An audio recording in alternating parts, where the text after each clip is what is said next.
সুনামগঞ্জের হাওর অধ্যুষিত জনপদ তাহিরপুর। প্রায় ৪ লাখ মানুষের বসবাস এই উপজেলায়। এখানে স্বাস্থ্যসেবার জন্য একমাত্র ভরসা ৫০ শয্যা বিশিষ্ট স্বাস্থ্য কমপ্লেক্স। এটিও জর্জরিত নানা সমস্যায়। হাসপাতালটিতে ১৬ জন চিকিৎসক থাকার কথা থাকলেও আছে মাত্র ৪ জন। ২৫ জন নার্সের জায়গায় ১৩ জন দিয়ে চলছে কার্যক্রম। নেই কোনো ফার্মাসিস্ট। ৬ জনের জায়গায় মেডিকেল টেকনোলজিস্ট রয়েছেন মাত্র ১ জন। ফলে রোগীদের সেবা দিতে হিমশিম খেতে হচ্ছে তাদের। এখানে কোনো তদারকি নেই, পর্যাপ্ত ডাক্তার না থাকাতে রোগীরা সেবাও পাচ্ছে না। এখানে সঠিক যন্ত্রপাতি না থাকার কারণে এখানে সিজারও হয় না। যেখানে ডাক্তার নাই, এখানে যন্ত্রপাতি নাই, এখানে কিছু নাই। রোগীদের জন্য কেনা নৌ অ্যাম্বুলেন্সটি চালকের অভাবে হাসপাতালে পড়ে থেকেই নষ্ট হয়েছে।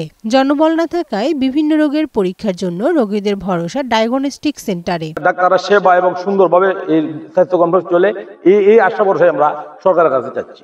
পর্যাপ্ত সুযোগ সুবিধার অভাবে এই হাসপাতালে কেউ বেশি দিন থাকতে চায় না বলে জানালেন সিভিল সার্জন। অনেকেই এখানে আসা মাত্রই বদলি হয়ে চলে যেতে চান। কেন্দ্রীয়ভাবে স্বাস্থ্য অধিদপ্তর মন্ত্রণালয় থেকে যদি আরো বেশি ডাক্তার এবং নার্স প্রদান করা হয়, তাহলে আমার ধারণা যে উত্তর এলাকার জনগণের অনেক উপকার হবে, নিশ্চিতভাবে এটা আমরা বলতে পারি। এদিকে ক্লিনার না থাকায় যত্রতত্র ছড়িয়ে আছে ময়লা, আর নাইট গার্ডের অভাবে বিঘ্নিত হচ্ছে নিরাপত্তা। কানিজ নুসরাত, বৈশাখী সংবাদ।